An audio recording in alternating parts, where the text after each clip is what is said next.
Guys, we here. It's Monday night. Monday night, Coach Reed live show. I'm here with Smoke Dixon, Alabama alum. I know Kerry's gonna get it. It's no more. The SEC is out, Smoke. So you know Kerry got something to say about Not the rise again, just not this year. Listen, Kerry, I'm good. I said it earlier this year. You weren't listening. The Big Ten is better than the SEC. Yeah, 2 years in a row. 2 years in a row. You just got 18 more to go. That's what's up. We got Kerry Davis. He's done so much in life. I mean, he's a state champion. He's a Big Ten champion. He's a Super Bowl champion.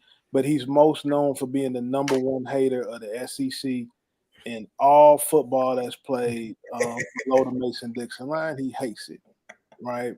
He can't take it. He can't stand it. He is the number one hater of the SEC.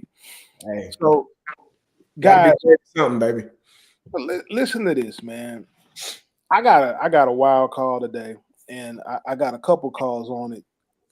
Colorado reported yesterday Coach Prime had his first team meeting, and he went over some team rules. Now, to a lot of people, they knew, but I've been around the program a lot, so I know this is just business as usual. But no slides, no tank tops, in class, regular shoes, sitting in the front of class, getting penalized for getting D's and F's on your NIL. Smoke, what's your thoughts? What's your thoughts on that? You know what? I'm good with all those rules because, again, the tank top part of it, I mean, it's neither here or there. The slides, I mean, that's what these kids are doing. When you say slides, you're talking about the what's those daggone shoes I see old people wearing that look like with the hospital with people and the nurses used to wear around? What's those called? No, they talking about like the Nike slides, Like okay. Yeah. I thought you were talking about the Crocs. He's not talking about Crocs, is he? I'm sure Crocs are also considered slides by most people, Smoke. If you don't got to tie the shoe up, it's probably considered a slide. Well, he's lucky he don't got me out because I would push that issue because I know there's a lot of shoes out there that don't got to tie no laces and I can just slide right on in. So what about the Under Armour the slides? Are you allowed to wear those? No, the clip, the Rock-M Jarrett's. You allowed to wear those? Man, you're not allowed to wear nothing that you can't bend over and tie up. But those are tennis shoes, though. But Smoke, to me, I'm gonna tell you what. That how you laughing right now, how crazy you think that is. I thought it was that crazy that you didn't let your kids play video games. Fair point, right? I thought that was crazy. You know what I mean? So, I wasn't expecting to hear that. Like when your kids was at the house, and I did not expect to hear that they couldn't play video games. They can play video games. You just don't have a video game system at the house. They come over Uncle Carl's video games. You got to take them to somebody's house to play the video game. No, they can't play video games. Smoke. They can't drive. Right. And listen, I'm gonna tell you what, he's serious about it, man. Like I done seen kids with the tank top. I done seen kids try it. No, you know what, Reed? I'm glad that he made that rule, especially and again, I think it's dressing for success. And most college athletes look like you, myself, and Kerry. And there's times that we carry ourselves in a manner that we don't know that it's not a good look for us. We know that's because all we know is what we come from. And it takes somebody like Coach Prime to let us know, like, nah, dude, if you want to be treated as something, you have to dress the part, look a part, and be a part in order to gain that respect from society and even your peers. So I'm good with that. I'm good with those rules. Now, the biggest thing to me was sitting in the front row of class. That's something that people have been telling you.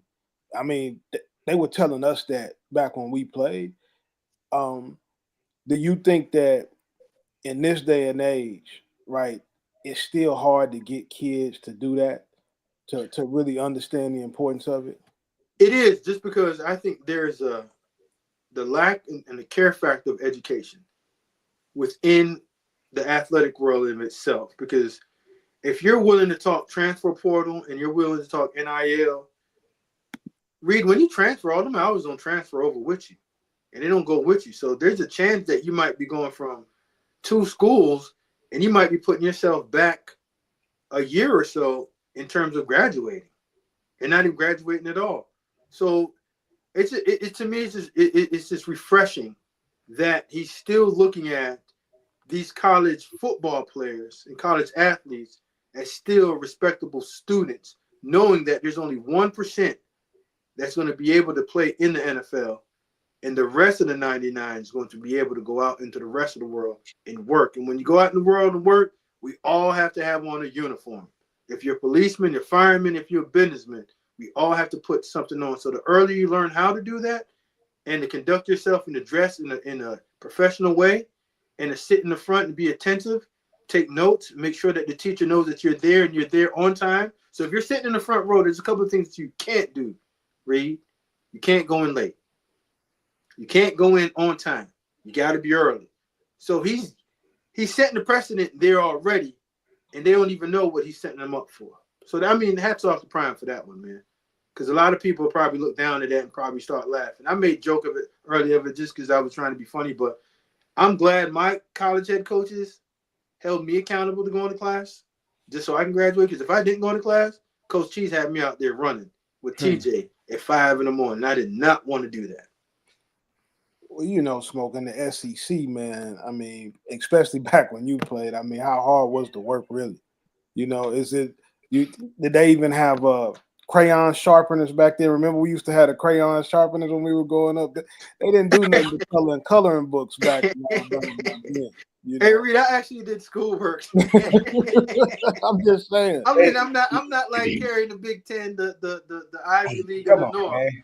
But, you know, they gave me a little piece of paper that I graduated from the University of Alabama. So I took it with me in communication and ran with it. We got a good question here from Chip Nicastro, another former Illinois player in Hazelwood Central Hawk, where we went, Kerry.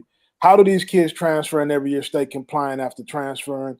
I know he's talking about academics staying on par for their degree. And to be honest with you, Chip, in my experience, a lot of them don't.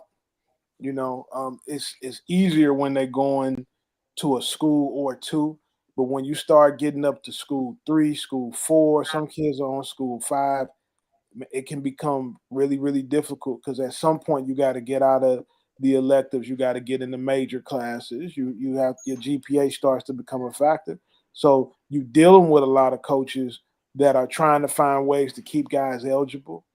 And that is easier to do than to get a guy geared towards a degree.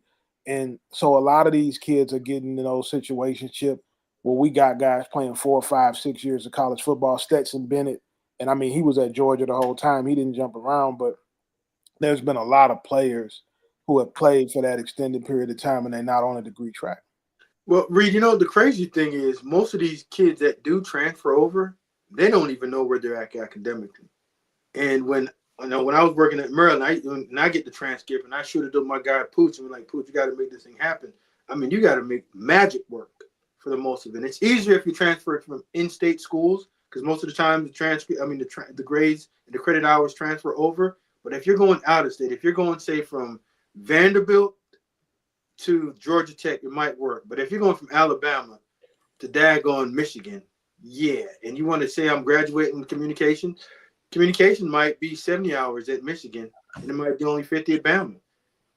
And at Bama, you were 5 hours away. You get to Michigan, you're 2 years away. So you have to now get into a new class and a new program and a new degree in order to graduate. And they're going to have to just throw you into something just to make sure that you're eligible so you are compliant with that 20, 40, 80 rule.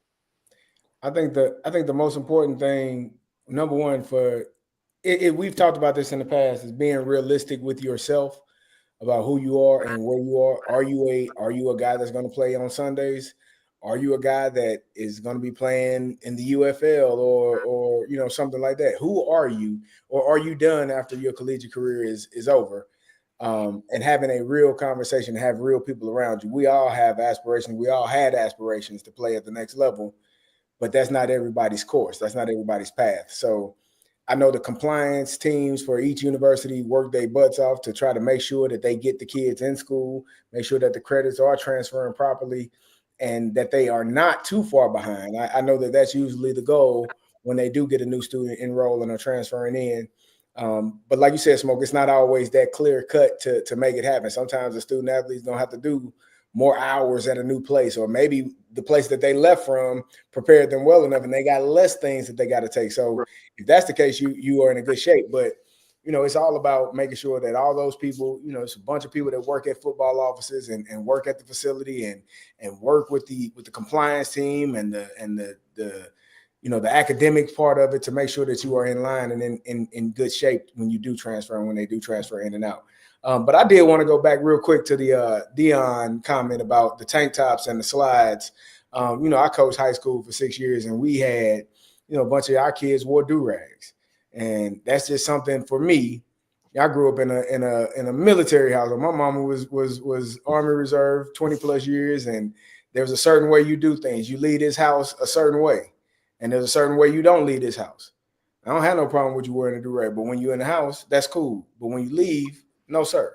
So we implemented a rule. Hey, we're not wearing no do-rags. I catch you with one time, I'm gonna have you keep it, but you got to take it off. I catch you with it more than once. Yeah, this do-rag now belongs to me. And the first couple of years, man, we had so many do-rags. I tied them all up and just stretched them all the way across the locker room. Had my coaches hold them. I said, man, this is lovely, and I'm gonna just keep adding to my. They looking at they fancy do-rags, you had some $20 do-rags. We went to Walgreens, got the $2.99. It was $25. It was suede and so it was so smooth. The two color one where you put the two-tone. Man, I had so many do-rags in there, and then I broke their heart. Smoke. I after I tied them all up and put them all together, I threw them all in the trash. Hey, Kerry, keep playing. See, Reed, Kerry had no waves growing up. You know what I'm saying? No. Yeah. I ain't got them now. But I definitely had the 360s all the way around. Trust me. I'm going to tell you, they actually are fortunate that you just took their do-rags and tied them up, because we grew up in an era where you got your ass beat when you didn't do what you were supposed to do. Exactly. Because I was polite when I asked. Now I'm not asking.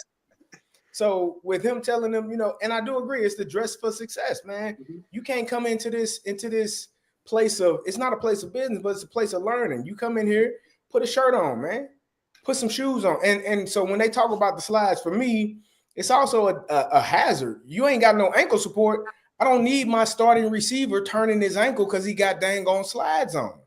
I don't need my starting cornerback rolling an ankle off a curb because you got these dang on slides on. So you might be frustrated, but for the most part, it's all things that are going to help you in the future and put you in a place for success. And that's what I think Coach Dion, Coach Prime is doing. Hey, Reed, I consider myself a fly dressing dude growing up, bro. So I wouldn't even consider jumping in those slides and those pajama pants because I thought I just had to dress. I just had to be the cleanest dude out there, man. If the J's came out, listen, me and my college roommate AC, if the J's came out on a Friday, yeah, we had a Monday with a new fitted and a new, like, for the whole week. I rarely wore the same shoes in the same. I probably hit one. Man, I had a shoe collection. Never had the same ones on the morning. But you know what, Reed? One thing I hope that. What about sagging? About guys sagging with their pants below their butts? See, I was never allowed to do that. My dad never, like, that was a no-no. Man, I never thought about it. Never even. I couldn't even think about doing that with the father. I with my pops. I wouldn't even play with him like that. Nah, you know what I mean? And I know Kerry people was the same way. Like it just was certain things we couldn't do, that kids do today. Hold on. It's certain things we couldn't do, and just because he couldn't do it at his house, I couldn't do it at his house either. Yeah, like it wasn't just from his father to him and his brother. It was whatever child walked into his home. Same thing for mine. Whatever child walks into my mother's house, these are the rules. Abide by them or receive the same punishment that my own child would receive. And then they're gonna call your parents and tell your parents what they had to do. And now your parents mad that you done showed out at somebody else's house. And so now you got it, you done got it twice for no reason. Just listen. Got the palm. and you could get beat at either house. Man, the palm. That's why I put up the palm. The palm. I told Reed that I said, Mr. Reed, I'm going home. I can get cussed out at home. I don't have to get cussed out at your house. I don't You have know, to be here. he still come to my house trying to cuss me out right now. You know what I mean? You know, I mean that's so. Oh man, You know that's how he gonna act. You know what I mean? So from that standpoint, but I just think it's accountability. A lot of guys aren't still teaching accountability the way that Coach Prime is, in the way that he's dealing with accountability from the guys in his locker room. I think a lot of coaches are letting things slide. We still got some old school guys, but it is getting harder and harder because coaches are legitimately scared that guys are going to leave. You know, suckers. They're suckers. if they don't like the structure, if they don't like the discipline. Yeah, But I used to call. you can't win with them guys, no ways. No. Those are the dudes that they get you when they get you. Yeah, and that's my rule. You don't want to be around guys that's going to get you when they get you, because when they get you, you don't know, but it's coming at some point. And if you're a coach that can't stand on something, and again, you can be nitpicking at every single rule, and I know that's not what Coach Prime is doing. And there's some coaches that just nitpicking, but there are some rules, like you just said, rules that you just got to stand firm on the way that you want your program to be conducted when you're not around. Because that was my dad's rule. When I'm not around, I'm still around. yeah. I say, even if I'm not looking at you, I'm still saying. So go ahead. Change topics. I wanna stay on Coach Prime for give me about 5 minutes if you will indulge me. Go ahead, Kerry, because you are the Big Ten champ. Go ahead, champ. I appreciate it. Thank you, sir.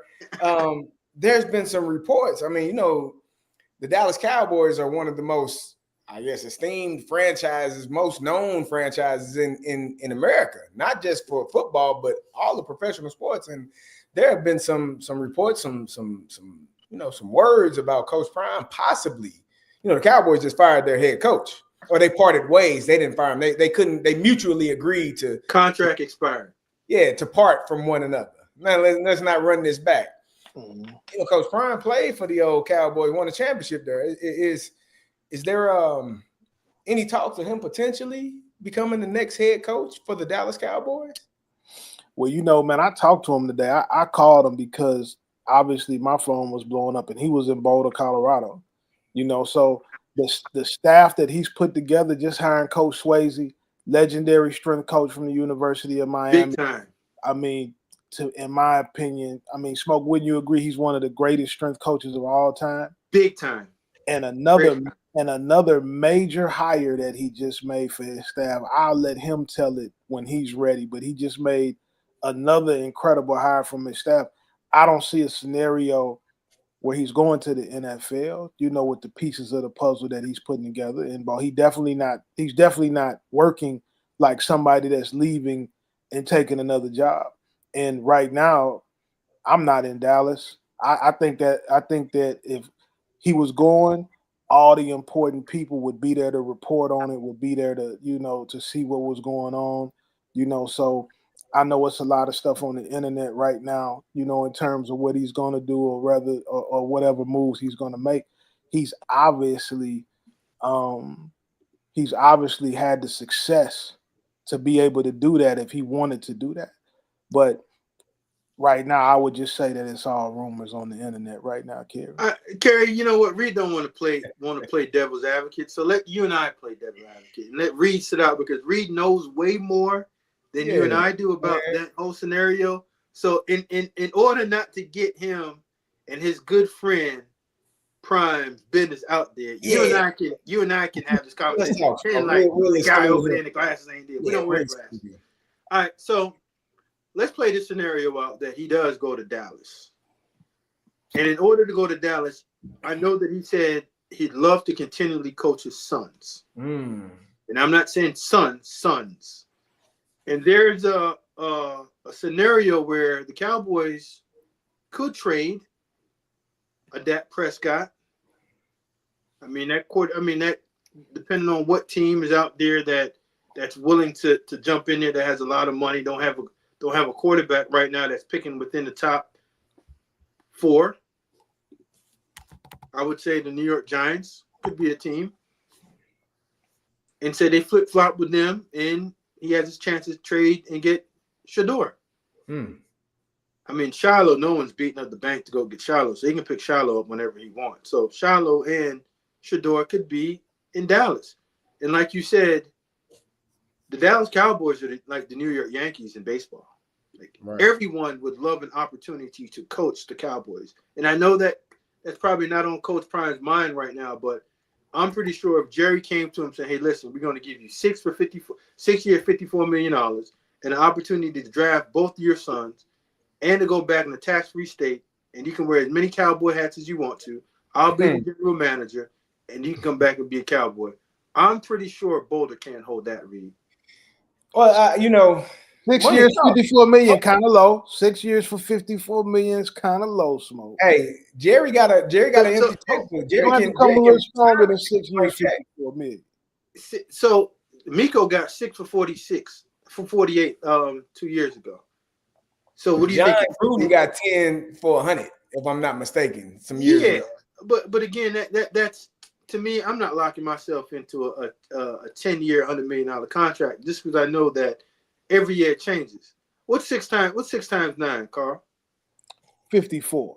Okay, good. That's about the right amount. $9 million a year for NFL head coach. I am glad since you gave me that simple math equation that I also knew that answer too, because that would have been very embarrassing for me if I was not. But I gave you the answer already.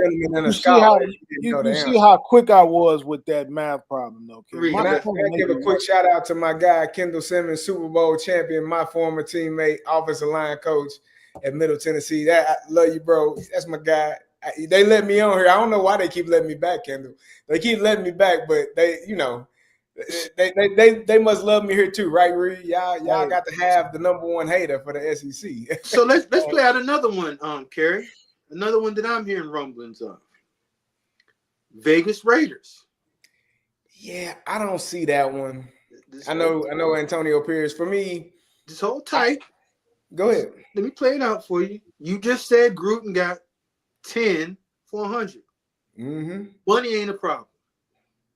If Dallas is only going to give you 9 a year, I'm pretty sure that Mark Davis is going to say, you know what, time? I give you 12, 15. Again, a state, no income tax. We talking turkey now.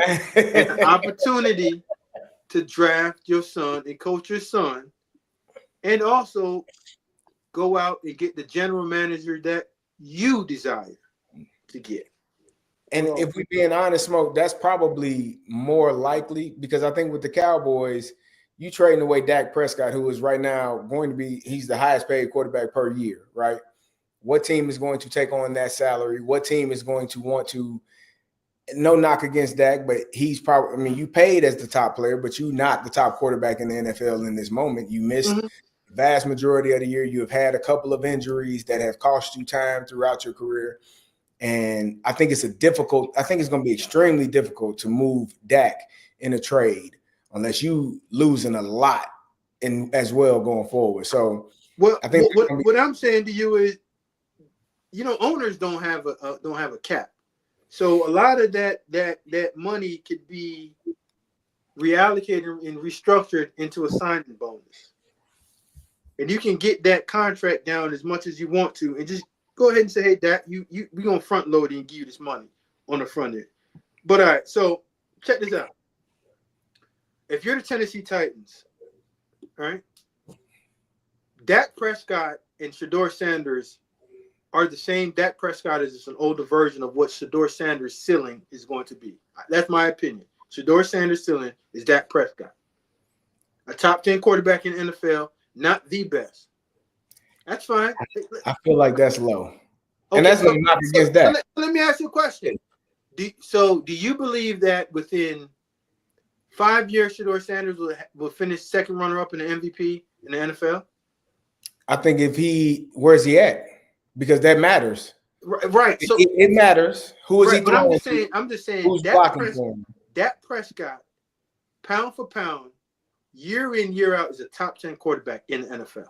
Do you think that Dak should be better further along and it should be better than based on the offensive line that they've had, based on the running game that they've had, based on the receiving core that he's had? You don't think he should be? Nope. I do. I'm not talking about the success of his team. I'm talking about the player. I agree. Correct. Dak Prescott and Shedeur Sanders are very comparable in their skill set. That's all I'm saying.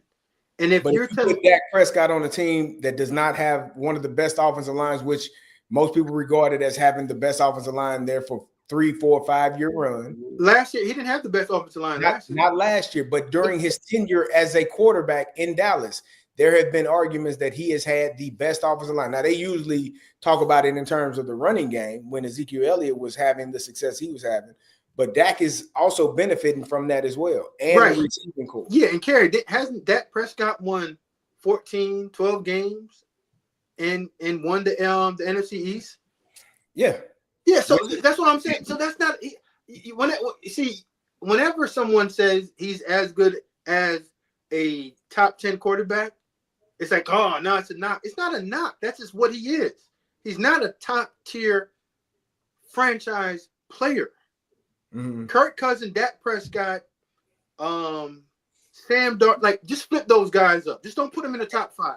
And they're all the same, interchangeable. He can be number 6, 7, 8, 9, or 10. He's not going to go below that, but that's what he is, right? So if you're the Tennessee Titans, right, and you have Cam Ward, Dak Prescott, and Shedeur Sanders, and I'm just hypothetically speaking, Reed, and you have a chance to get Dak Prescott in your building for a 4-year run, would you go Dak or would you go Shedeur or Cam?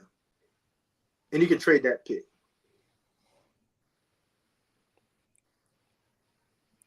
Say that one more time, Smoke.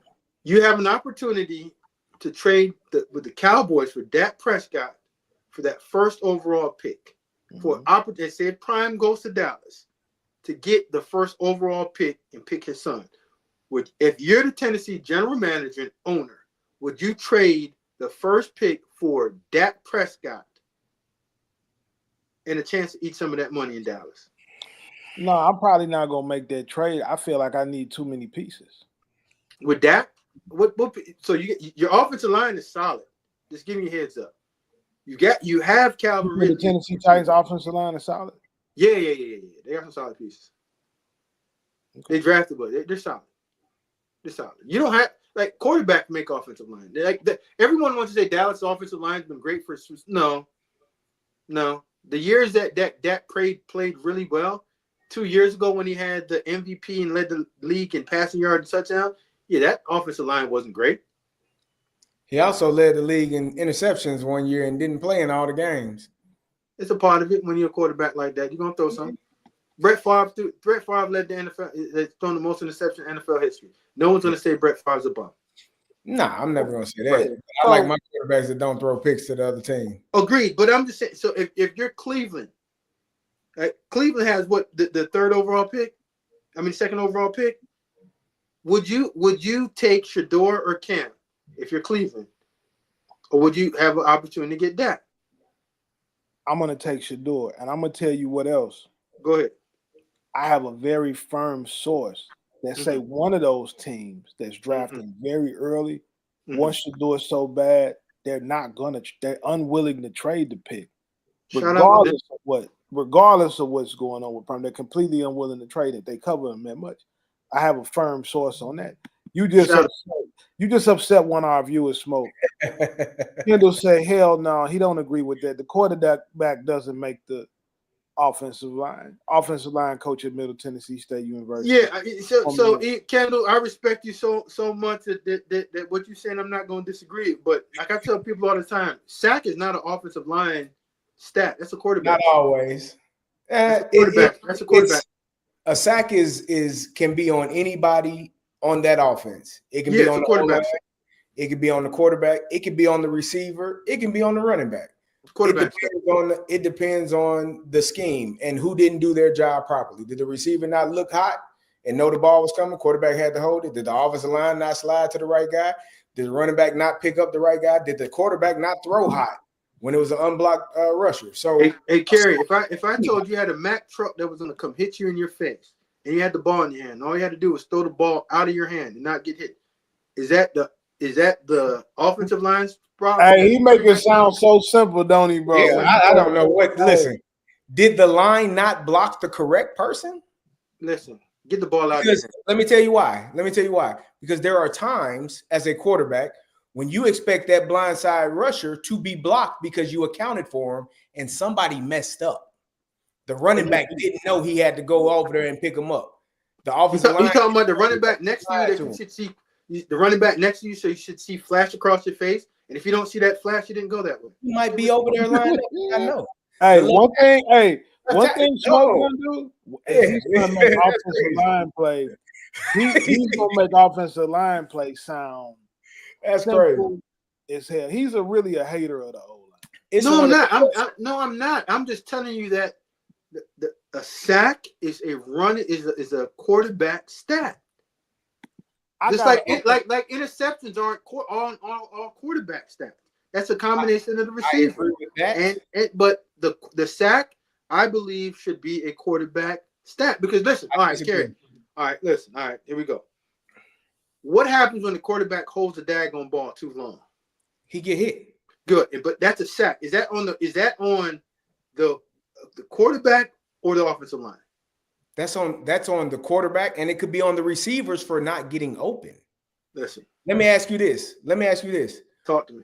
Whose fault is it when Aaron Donald ripped the three from the three technique, ripped the guard, and is in the quarterback face before he get a chance to throw the ball? Is that on? Yeah, get rid of the ball. No. You should have threw it earlier. How? Smoke? Because Jalen, just hear me out. Because Jalen Ramsey was on the ground. Stop, man. Stop. He was on the ground. Was he not on the ground? Were you looking there? Smoke. Harry, we're gonna stay on the NFL, all right? Because there's been something going on, and I think you're the perfect person to speak on this. Because what I've been seeing on social media and what I've been seeing on all the sports shows and in my group chats is people are saying that it's time for the Pittsburgh Steelers to move on from Mike Tomlin. Hold on. Yeah, I'm going to put him on the spot. You are a former Pittsburgh Steeler. Ah, that hurts. You are a former Super Bowl champion. He's one of Mike T babies. And Mike T was the head coach of the Pittsburgh Steelers when you won. Burp him, Mike T. Burp him. Is it time for Pittsburgh and Mike T to part way? And is Mike T, people saying he's looking funny in the light? Kerry, what's your thoughts? If the Pittsburgh Steelers decided to move on from Mike Tomlin, there will be a host of teams lined up for his services. That's not what I asked you. I said, let's start there. That's not what I asked you. Let's start. There will be a host of teams lined up to take to grab his services because he is a hell of a football coach. He knows what he's doing. He knows how to do it. He knows how to lead men and do the things that they need to do. I am a firm believer, and I will never, ever not believe this. Players make plays. Bad players get good coaches fired all the time. Mm-hmm. Good players make plays and coaches look fine. Mm-hmm. You've been a head coach, Reed. I've called in a terrible play as an offensive coordinator. I had a guy make a play, and I'm like, woo, look at that boy. It made me look like I'm proud of myself. And I've called a great play. Coverage, schemed them up, boom, boom, and they didn't get it done. In both of those examples, the player didn't do their job. So if the players aren't playing to the level of their capability or what they need to do, I cannot, and this is always my example, I cannot blame the head coach. Now, if the team is losing and struggling and your players stink, somebody's going to lose their job. That's just how it goes. That's the nature of the business. But this team ain't losing. They lost 5 in a row to finish off that season. That's not a good look. But I also know if I got a receiver not running the correct route, and my quarterback expecting that safety to not be there because he's being held by a receiver running the correct route, I'm probably not going to throw that interception. If I got offensive linemen smoke who aren't doing their job up front and getting whipped as soon as the ball is snapped, probably ain't got a chance. Or pulling the wrong way twice. If I'm throwing the ball to the correct receivers and they not catching it, I'm probably not going to have a chance. But don't you draft those players? Don't you? Are you responsible? You drafted those players. You are, and you're responsible for developing them. But you know what I'm not responsible for? How he does his job when it's 3rd and long, whether or not he gonna block the damn defensive end. I coached them. I developed them. We worked on it. We know exactly where they blitzing from. We know what blitz is coming. We know how they gonna blitz, where they're coming from. Kendall will tell, like, we know. It's so many damn numbers and so many percentages. They blitz this much. I know how this linebacker is gonna blitz. I know. So what do I block him or not? So you gonna fire the man? You gonna keep the man? That's what I want to know. I'm keeping him. All right, cool. So you just want to go? You go 8-8. As we look at that Super Bowl trophy over his right shoulder, right there, Smoke, we know. Let me lean on him. Yeah, we know he's a little biased. I'm keeping him. So you know what, Kerry? I had a conversation a long time ago, and I thought Mike Tomlin was a good coach. I didn't think he was a great coach because I think great coaches have really good players that make them look great. In the last few years, the great players are gone.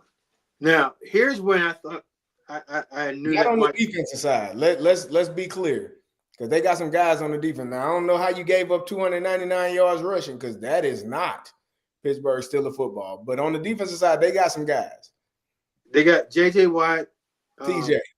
TJ. They got Hayward, and they got Minka. They got Peasy's boy. That's going to be nice, young Peasy. Mm-hmm. Yeah, those guys don't win championships. So let's get to the real problem: quarterback. It ain't. So let's get to that. I'm gonna sit down with you and watch a game, and I'm gonna call out who's supposed to be blocked and who not supposed to be blocked. And if I'm the quarterback and this man, I accounted for him, and he's not blocked, and he's in my face before I have a chance to throw the ball, that is not on the quarterback. I don't think Russell played poorly this year. I think there was too many drops. I think the offensive line gave up too much pressure. And there were times that you would want Russell to make some plays. I don't think they move people off the ball particularly well up front, which means I can't run the ball successfully. And so there are a lot of things that go on with that offensive line that it really dictates the entire offense and how we moving the ball or not. B. Quinn, I agree with you, bro. Hey, listen, I hear all that, but I'm just gonna say this. All right. So when you guys had one of the best receivers, one of the best quarterbacks, one of the best running backs, one of the best offensive line, did you guys win the Super Bowl all those years? I'm talking about the Le'Veon and Antonio Brown. Yeah, with all that. No, they didn't. All right, cool. So now that you don't have Le'Veon and you don't have a quarterback, for me, if I'm Mike Tomlin, I'm getting out of town. Just for the fact that there are going to be some lean years coming. There ain't no quarterback in the near future. As much as you and Carl think that there's a franchise quarterback in this draft, ain't there. So you're going to have to wait a couple years. Ain't going to be able to get him no ways. You're going to have to suck to get one, right? So you're going to Pittsburgh is just in the same situation where most above average teams are in, where you're picking in the teens, in the 20s, where you're just getting you're gonna get a TJ, you're gonna get a Hayward, you're gonna get good players, but you're not gonna get anyone that's gonna change. So Mike T's job is gonna become so tough, and he's such a damn good coach. He's gonna win 9 or 10 games. But you and I both know what's over your right shoulder is the only thing that they talk about in Pittsburgh. Ain't no question. That's the only thing that matters. And the fact that he hasn't won a playoff game in 5 years now, shaky. Doesn't being a Super Bowl champion get you like a lifetime contract? It does, Reed. Because he hasn't had a losing record as a coach, Smoke. Reed, I'm not saying that they should fire him. I'm just saying that he should take the next best job for his career. And I don't believe. What's the better job than coaching for the Pittsburgh Steelers? What's a better job? Yeah, come on. Listen. Hey, listen. I'm asking. Kerry, I'm not saying organization, because Pittsburgh is a top flight organization. One of the top two, maybe if not the best. I'm just saying you go somewhere where they have quarterback, ownership, management, all aligned and go win. Those places, and I asked you, what place is that? Because Dallas is not that place, because you just said ownership and quarterback. Okay. That's not that place. So what is the place? Where is that place? If you're telling him, if you're saying Mike T should get out of there and find the next best stop, what's the place? Is Jacksonville a better stop? No. Ooh, Jacksonville. Hell no. Not no. Hell no. Not even close. So okay, does Jacksonville have a quarterback that's better than yours? In a weaker division, would capital get better? And you don't have to keep on hearing idiots like myself scream at you for winning 9 and 10 games. Well, that's gonna happen no matter what. Not in Jacksonville. If you win 10 in Jacksonville, you good. I'm just you're playing not devil's good. advocate. You're not good if you win 10 in Chicago. Shout out to Lovie Smith. Yeah, I'm trying to find a better place. I'm just saying a better situation. I ain't saying better place, better situation. Pittsburgh's the best situation for him? Yeah, I mean, Kansas City pretty good, but I don't think Andy Reid getting up out of there no time. No. I'm just saying if I have an opportunity to go out, y'all think Shador is good, don't y'all? Absolutely. Okay. The Tennessee Titans job is open, isn't it? Not yet. GM job is open. They haven't. They've held. They hold on to the coach at this point. Yeah, the coach still there. A lot of things that can change. Tennessee, yeah.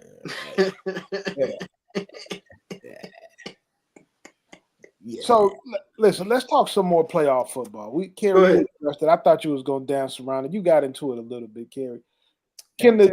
A lot of people want to know: are the Detroit Lions for real? Are they a real threat to win the Super Bowl? Are they gonna crash and burn? Man, I will say this: Detroit offensively has some of the most talent probably that you've seen on a football team collectively at one time. Like they got dynamic players that get the ball in their hand and do something special. Jameson Williams going to take the top off. Amon-Ra St. Brown is going to make them tough catches over the middle and go get it. Jahmyr Gibbs is one of my favorite backs in the league. Bama. He is lightning in a bottle. Get him the ball any way you can. I love David Montgomery. I know I know he's been hurt the last couple of weeks. I was frustrated when he was playing because Jahmyr Gibbs is the guy. Like they were going on a series and this. Give that man the ball. Like give him the football. Just can't beat him up so much. He's one of you can't beat him up so much. Yeah. I'm cool. 15 to 20 carries is all he needs. Yeah. 5 catches out the backfield, 5 targets. You're going to have 150 plus yards if he touches the ball 15 to 20 times. It's like 150 total yards and probably a couple of touchdowns if he touches the ball 15 to 20 times. If you give him 25 to 30 touches, or he's probably going to be closer to 175, 200. Mm-hmm. So he is that dynamic. Are they real? They have had so many injuries. I'm still surprised that they are here in this point because I thought at some point with all of the injuries that they've had, when Aiden Hutchinson went down, they've had injury after injury after injury, and they still found a way to win their division and get the number 1 seed. A lot of the guys coming back though, Kerry. They starting to get healthy. I'm sure this bye week was good for them. I don't know. I still like Philadelphia, and I was on our listen, man. I like Philly. Come on, Smoke. You got something to say, Smoke? He did something to you. It hurts. Y'all can say what y'all want to say. Let me put my military hat on for this one. Put it on, man. And part of the reason I love Dan Campbell, but I feel at some point his aggressiveness probably gonna bite him in the butt.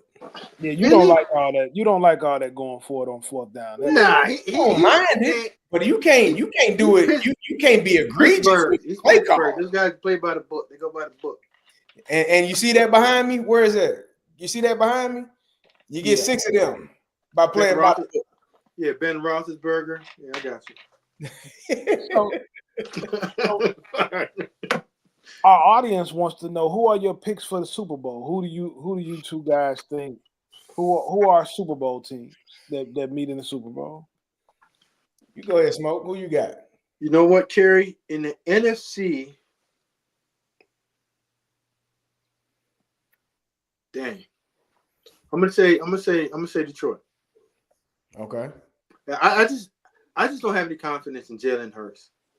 I think Jalen has the best offensive line that I've seen in a long time. I think he has 2 Hall of Fame tackles, Hall of Fame like type running back, top 10 receiver, top 10 tight ends. Defense got players all over it, but the problem is him. Like when your receiver brings out a book about soul searching and finding himself, and you throw dirt balls. That's too much though. Like, yeah, that's no. He's telling you that you're making my life difficult. Yeah. Have you ever seen that before? That's something that needs to be handled in house. No. Have you ever seen a receiver like day to day cuss out the franchise quarterback and get away with it? Typically don't happen, right? So I would say Detroit, just because Minnesota's getting spanked right now by the Rams. Yeah. They get handled. Yeah, I would say Detroit.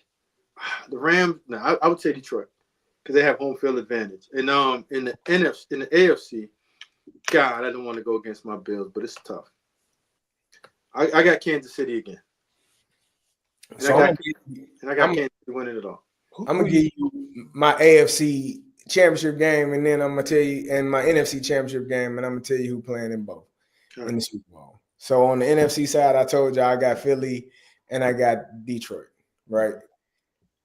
I like Philly with all the things that's being said, because if you look at both offenses, to me they're comparable.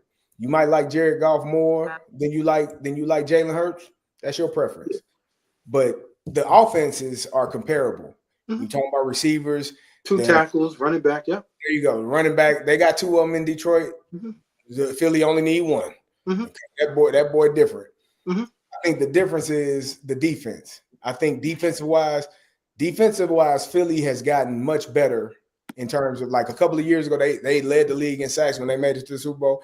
That young group of players has gotten better. Nolan Smith is showing up. Jalen Clark, the guys up front are showing up. And on the back end, they are much better. They went out and drafted really well. Darius Slay is playing really well. So for me, defensively, when I'm looking at Philadelphia, I like their defense more than I like Detroit's defense. So if I got coach, who's head coach you like better? Whichever one's gonna have to make one call. Whichever one stays out the way. Because Dan Campbell can get in the way, and Nick Sirianni. Am I wrong? Man, I like Dan Campbell. I like my old teammate, man. I like Meathead. I never thought he's gonna be this good. I love Dan Campbell, but his aggressive play style, like, there's a time and place for everything. Your mama told you that when you was growing up. There's a time and place for everything. My mama did. But Kerry, let me throw this at you. I'm gonna let you finish out too. When your team knows that you're aggressive, they play to that aggression. For sure. And I don't think Meathead is a detriment to his team. I think he infuses energy and life in them, and they roll with him. They know if it's 4th and 2, that, man, listen, we're not even looking to the sideline for the special team. I don't got no problem with 4th and 2. I don't got a problem with 4th and 2 on your own 35 because it's 2 yards. If I can't get 2 yards, go home. I got a problem with 4th and 9 on my 40. Those are the problems I got. He ain't doing that. Smoke. But you got a problem with Dan going for it on 4th and 9, but you don't have a problem with your offensive coordinator calling the 4th and 9 play and you don't know about it? The problem I have is you got to know what's being called. Your coach don't know half the time when the plays are being called. I ain't gonna put that on Nick. It happened already. But go ahead. I'm sorry. Philly and Detroit. I got Philly and Detroit, and I got Philly winning that game. On the AFC side, I know you're not gonna like this smoke, but it's gonna be a problem this weekend. I got Baltimore against Kansas City. You're right. Because Baltimore, man, they have figured some things out, in my opinion. Mm-hmm. And the reason why they lost the AFC Championship game last year, they ran the ball like 12 times. Mm-hmm. You shouldn't have won. You should have lost. Mm-hmm. You had a chance, and you didn't take care of your business. I got Baltimore going into Kansas City, rematch of week 1 where they lost by a toenail, and I think they're going to win that game. So I got Baltimore, and I got Philly in the Super Bowl. I can see that. So I got Philly against Baltimore in the Super Bowl. God Dog, y'all love Jalen Hurts. I got Philly against Baltimore, man. Right. And I'm gonna keep it a buck. For me to say I love Lamar Jackson, it pains me. A little part of me is I'm losing a little part of me because he plays for a team that I'm not a fan. You hate. But that man is different. That man's different. So let's win his third MVP. I'm gonna leave that's a whole other topic. Let's get into knock it off. Hey, knock it off. Hold on. That got a reaction out of you, Smoke. You don't agree with him? No, the MVP should be in Buffalo this year. Why? Why? Yeah, why? Because he's done more with less at a higher clip. Right. Josh is out there playing with shoeless Mac. Right? That's their own doing. They chose to go that route. It's an embarrassment of what he has to play with. I'm not saying that. Now, hold on. Here's what we can't have. I gotta call a timeout. Right. Right. So, Kerry, you gave everybody in the country want Tomlin away from the Steelers, and you just gave your soliloquy on why he should be a Steeler. And you're a former Pittsburgh Steeler, so there's some biasness there. Now, I got Smoke about to make a case for a Buffalo Bill, and look at the jerseys for the people who can see it that are hanging up behind Smoke. He's a former and the helmet. He's a former Buffalo Bill player and front office personnel. Guys, we got our guy in the comments right here. He say Smoke must be stopped. Dog, I've been saying that for a few weeks now. Hey, can I add? So cool. So Kerry. So there's a trophy for what Lamar Jackson did this. I think he's the most valuable offensive player this year. But most valuable player to his team and his franchise, Josh Allen. Who has more passing yards? The offensive player of the year, Lamar. Who has more touchdowns? The offensive player of the year. Who has less interceptions? The offensive player of the year, Lamar. That's cool. Sound like the MVP to me, but I could be wrong. No, I'm the most important, most valuable player to his team. Who else on Buffalo's offense are you scared of or game planning for? I'd agree with that. You right. So what I'm saying is he won his division, and in the last week of the season had an opportunity to be the number one seed. And he also beat that number one seed as well, too, didn't he? By himself. And he also went to hold tight, let me finish. The number one seed in the AFC he took down. The number one seed in the NFC he took down as well, too. Correct? Beat him bad. Now, head-to-head Lamar beat him. Head-to-head he beat him. Better team that day. But the most valuable player in the NFL to his team, Josh Allen. I don't think it's close. If they did it Cole, I'm fine with it too. But I would Lamar get MVP, gets offensive player of the year. Josh should get the MVP. Let me ask you this question. We're gonna transition and finish the show on a couple college topics. There was a big debate that broke out on social media when an NIL agent, I won't say his name, I don't want to call his name out, talked about getting 20% from players for collective deals. And that conversation went all over the place.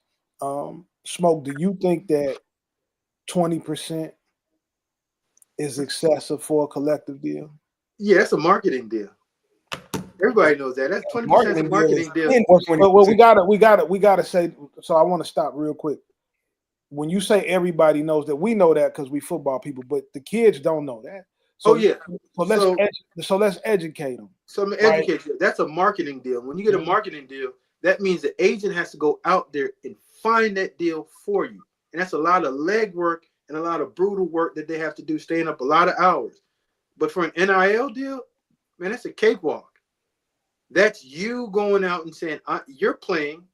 You've already set the market for yourself. And all that agent's doing is calling and saying, hey, I have Kerry Davis right now. That is a running back that wants to transfer to you. Can we get that deal done?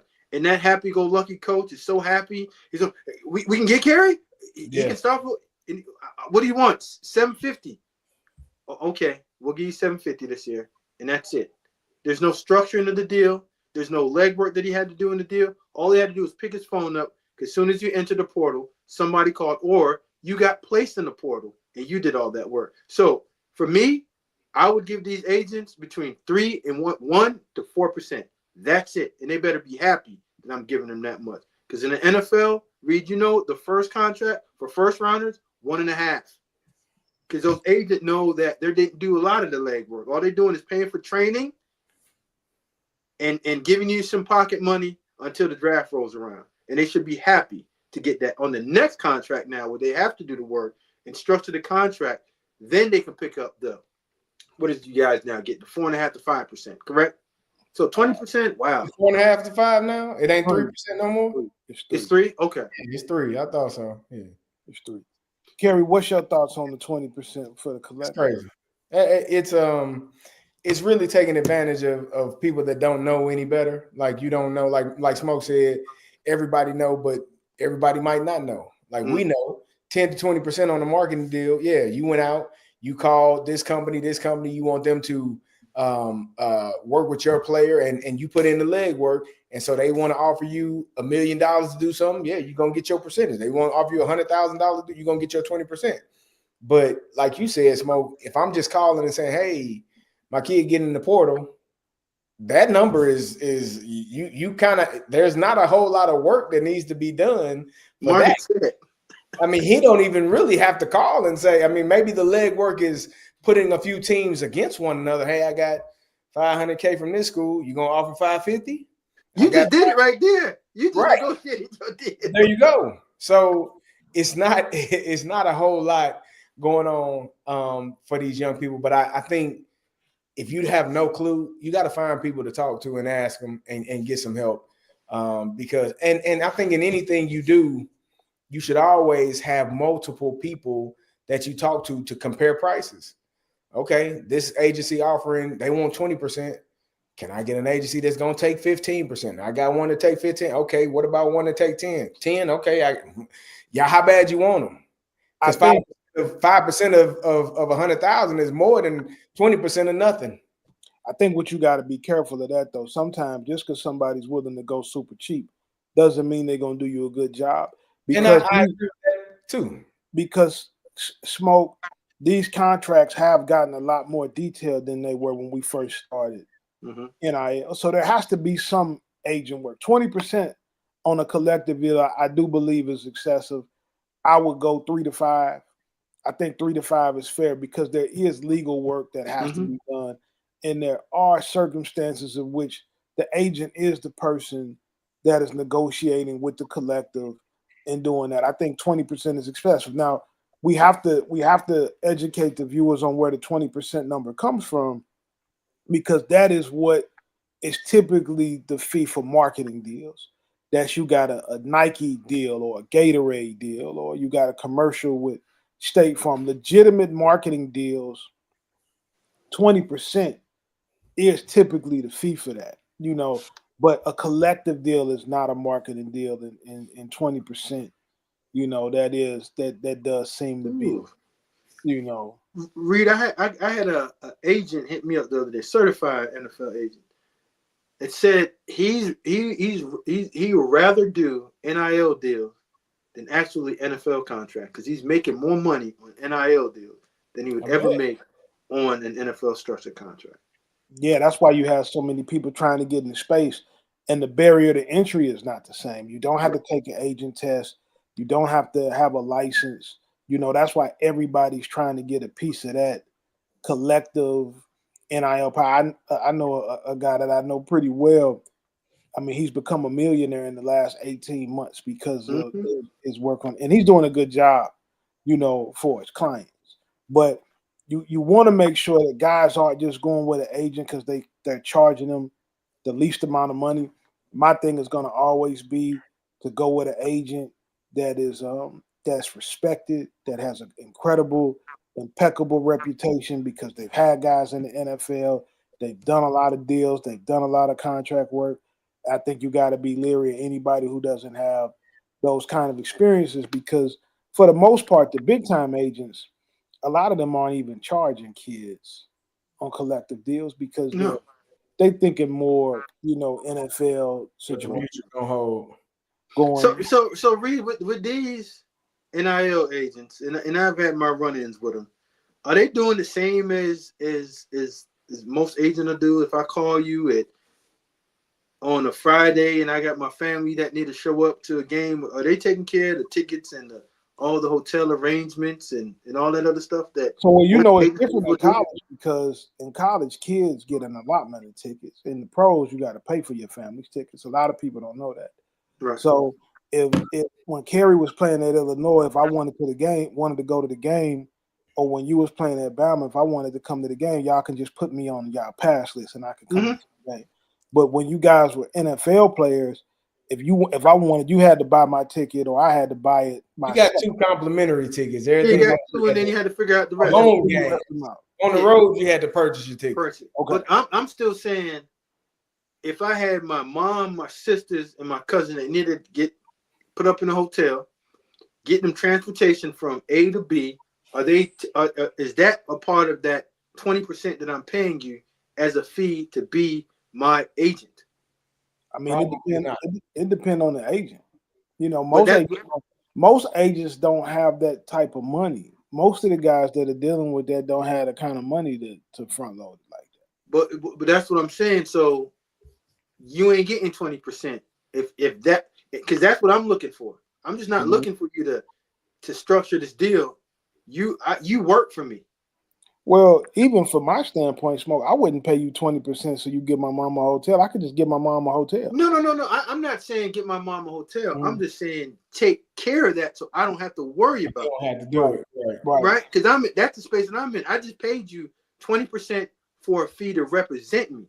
Your representation does not stop once I sign that deal. Your representation stops when I say you're fired. So now that you're working for them, say, hey, listen, I got 15 people coming to the game.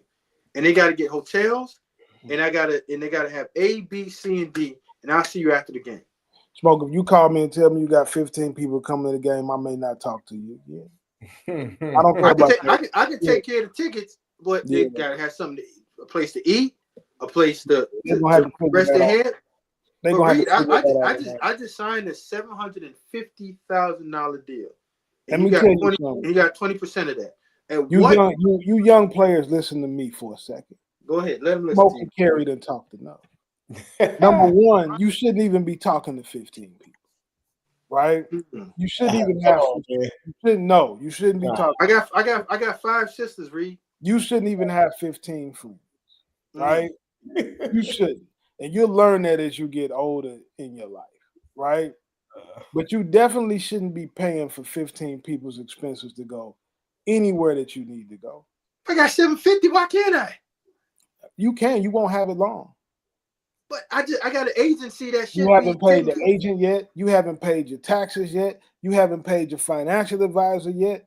You don't got a real $750. We gotta go deep in that. Smoke 35. I got 400,000. I got 400,000. You got 400,000. I got 400,000. I agree to a degree with you, Reed. I also you do. If you got family members and it's 10 to 15 people, yeah, you got to take care of them. But you also need to learn how to say no. If you got a big family, your mom and dad, you got a few brothers and sisters, and grandparents on both sides, like that's 6 people right there. How many brothers and sisters you got? I don't know. But you also need to learn to say no.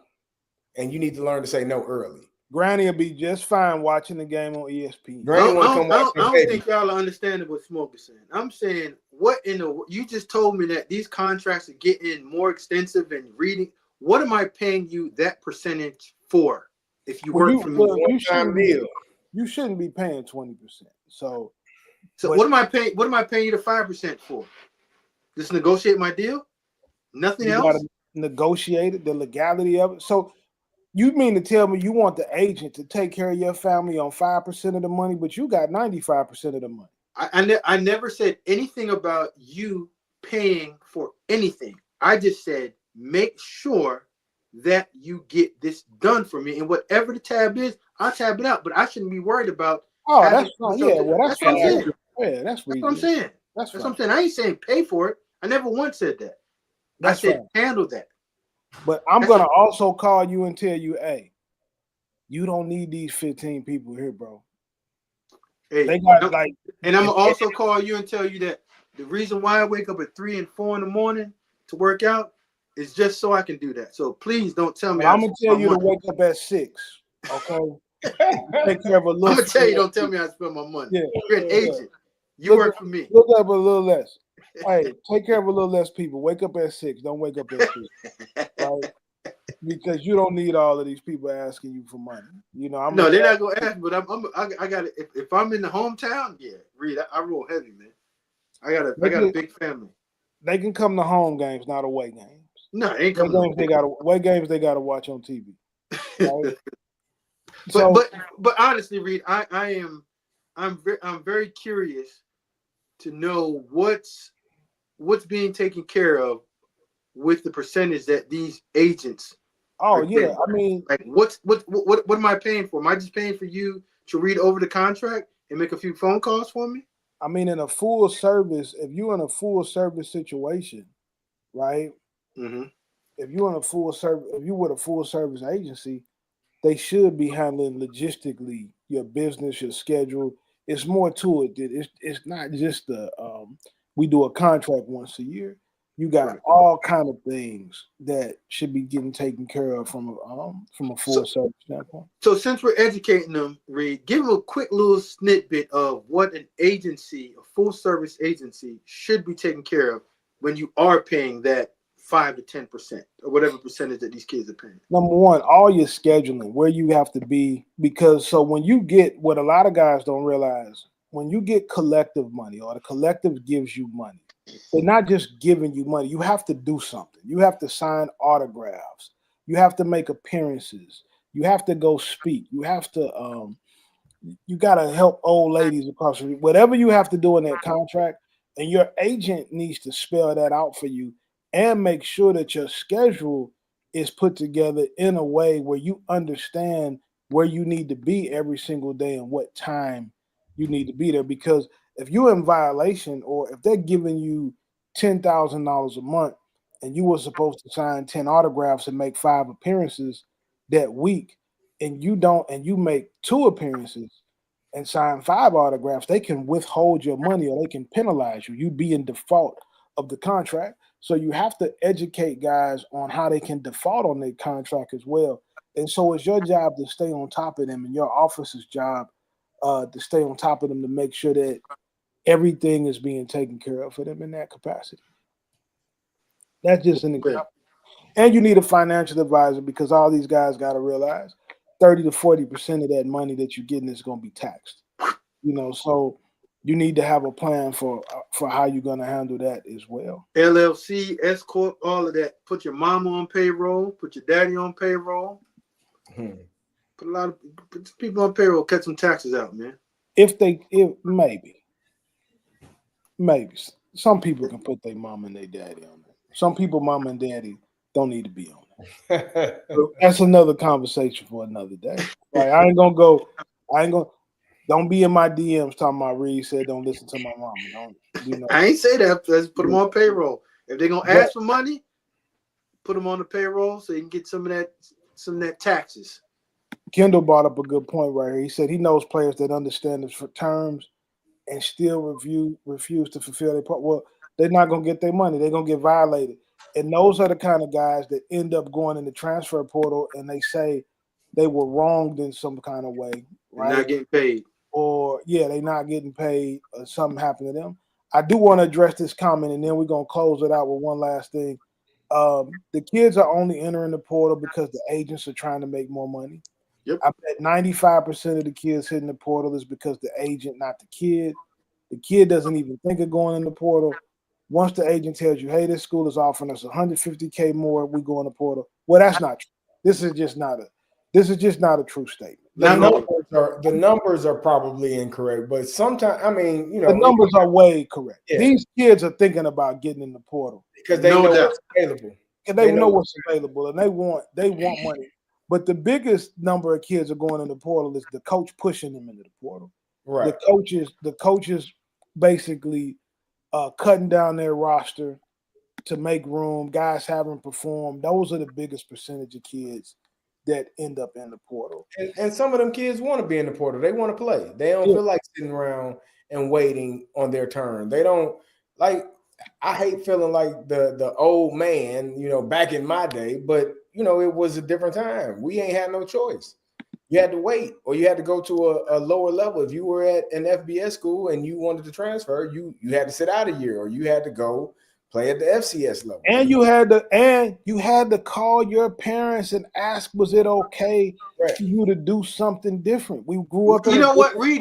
We didn't have to do that, but we just did that out of respect because we didn't know. You had to do it with Big Reed. You couldn't just do what you wanted to do. Make an adult decision and not know the adult consequences. Yeah, man. We could have done it. We just didn't know that we could do it. But the same rules has always been there. We could have gone down to that compliance office and said, "Hey, we want to withdraw from the school." Well, the way we got raised, everybody say you need therapy for that. Now they call that what do they call that?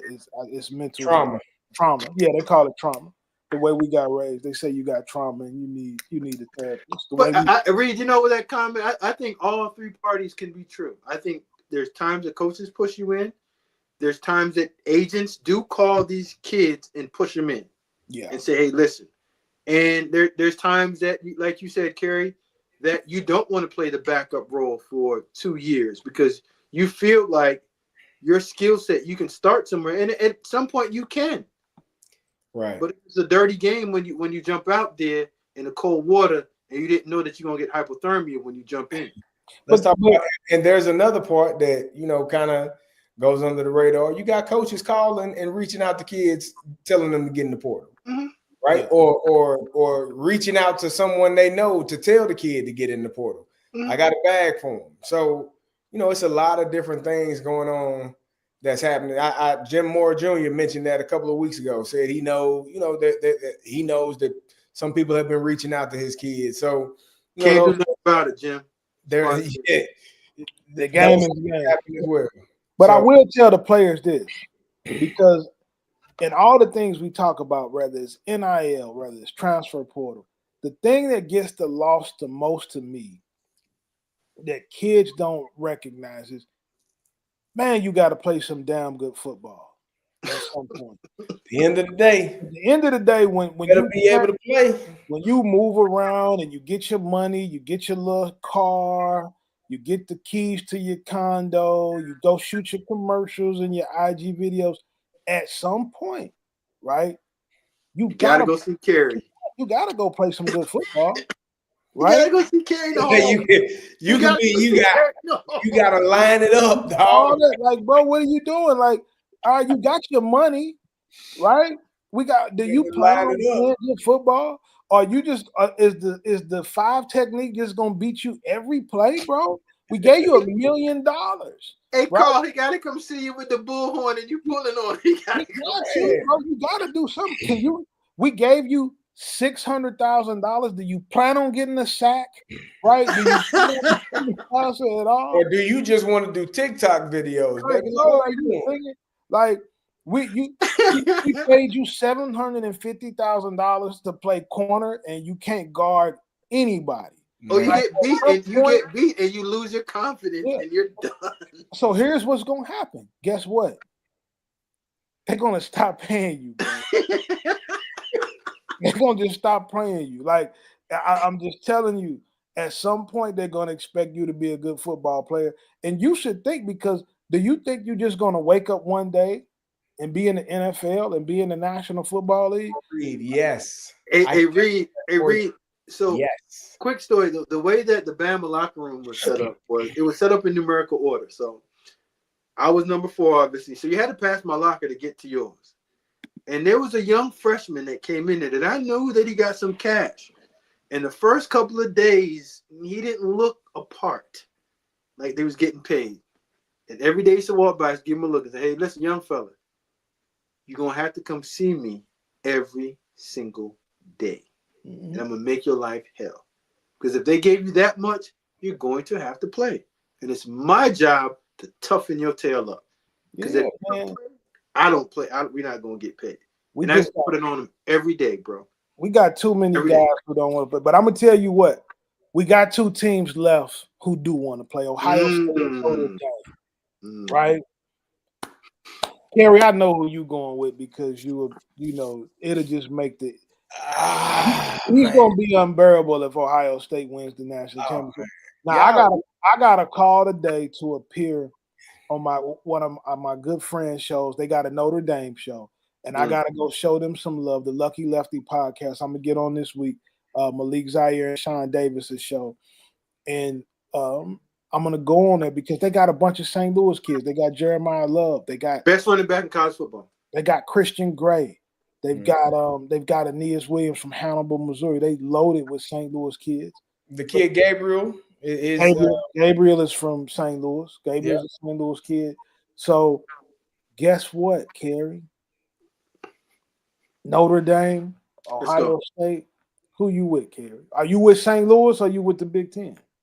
I'm with the Big Ten because I think they're the better team. I agree. I watched that. It's not St. Louis versus everybody. We don't have any St. Louis. It's always St. Louis versus everybody, but that team is in Notre Dame, Carl Reed. They just got St. Louis players. You don't rep y'all, bro. No, I represent it. I got it. I'm so St. Louis. I asked my tattooers. You know the lyrics. You know how I go. But I'm definitely going to go with the better team. If I'm not mistaken, I think they went into the other day at 8.5-point favorites. Ohio State did. I watched that Notre Dame game. Notre Dame, man, by the hair of their chinny chin chin, they found a way. But I don't know if it was more Penn State giving that game away. That was a terrible, and I mean, there were a couple of throws by Drew Aller. One of them was called back because of an interference, but that last interception, bad, I go down as one of the worst plays in collegiate football that I've seen, based on game time, based on down and that was 1st and 10. It's less than a minute left in the game. You cannot ever in your life. I told y'all I do not. Quarterbacks that turn the ball over will make me. This is why I don't have no hair, because they make coaches lose hair and they make coaches lose jobs. That was one of the most agreed. And I'm not a person that really gets on college players because they still young players. But Smoke, you were talking to us the other day about him being potentially the 1st overall draft pick. Never said that. You guys want to listen? I said be in the conversation. Well, I said if he goes, I said, and see, you were so hyped up on listening to you that you were listening. I said, just hear me out. Listen, let me finish because I don't want to misquote you because I do want you to clarify.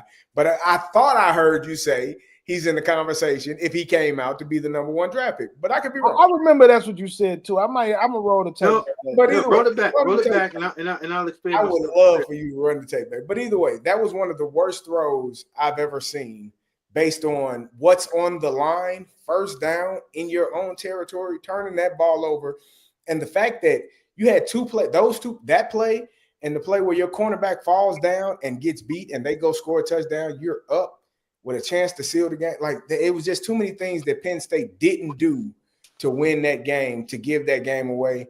I have a hard time believing that Ohio State makes those same mistakes versus Notre Dame. So I got Ohio State in that game. Good call. So what I said, again, and I put in the text, I said there's going to be a scenario where it's being drummed up that if Drew Aller goes on a 2-game run, when he plays really good, gets into championship game, plays well, he's going to be in the conversation of those 2 quarterbacks, just because we all know that's how it plays out. Shedeur is going to get trashed, and there's going to be one coming that gets pushed up the board so fast, like, where did this dude come from? That's all I said. There's a chance that, and if he did, you know that's what's going to happen. That's just a part of it. I retract my statement. That's is what you said. That's just a part of it. You don't got to go find the tape, Reed. That's what he said. He should say and him and Beck did the right thing of coming back another year to play. But the same thing can be said about how Texas lost that game in the last few minutes, right? They had an opportunity at the 1-yard line to go in and score, but they wanted to go east and west instead of north and south. And that game goes into overtime. Who knows what happens? But there's just something about this Notre Dame team that Coach Freeman is coaching his tail off. And the best player on their team is not even close to being 100%. Your boy from St. Louis, J Love. He is a special, special talent. He might be 60%. I seen the way he walking around on that knee. That thing is hobbling. You know, J Love won state in the 100-meter dash too. So like he can really roll. Bro, the second that he didn't even think about hurling, he jumped and cleared buddy that was jumping off the diving board. But I'm just saying, if he can get back to close to 80%, and we said it last week, Riley Leonard only needs to make 4 to 5 plays, and they don't have to be dark. It's just a 3rd and 5, pick up 6, goal line, go score, and get Ohio State in a tough pressure situation, and ask Will Howard and Ryan Day to come out, play well for Will, and coach under the stress of winning that big game. And I think the pressure is going to get to Ohio State. My heart is saying Ohio State, but my gut is telling me to go with Notre Dame. So I'm gonna go with Notre Dame and have my man Coach Marcus Freeman win it. And I think he might even gracefully bow out and become the new head coach of the Chicago Bears. That'd be great. Oh man. You think he's gonna go to the Bears? It would be a great setup, Reed. I think it'd be all. I think he's the most college-ready coach to make that move. Just the way that his approach, just how calm he is. Right? You see all the other coaches on the sideline, you see them all biting their nails. My man's just cool and calm, and we'll be all right. We're down, but we're gonna be okay. Just keep fighting. He got a bunch of St. Louis kids on his team, so it's easy for him to be calm. Listen to me, J Love. I know what you're gonna say about Ashton Genty, but I would take him over any running back in college football today. And I ain't saying that he's no once in a generational talent. I'm just saying the best. And if y'all go back and watch the film, do y'all once in a generational talent? Jeremiah Smith is a good football player, but he got them clamps put on him last game, champ. Well, we're going to end on that note, all right? We're going to end the show like we started. If you in the Colorado locker room, you better not wear no tank tops. You better not wear no slides. If you at Smokehouse, you better not pick up a video game control. He don't allow that in his house. If you would carry, all right, you better not wear no do-rag. But if you around me, you can do whatever you want as long as you win. I got nothing but love for you if you're a winner. Keep working, everybody. We'll see you next Monday night. Yes, sir.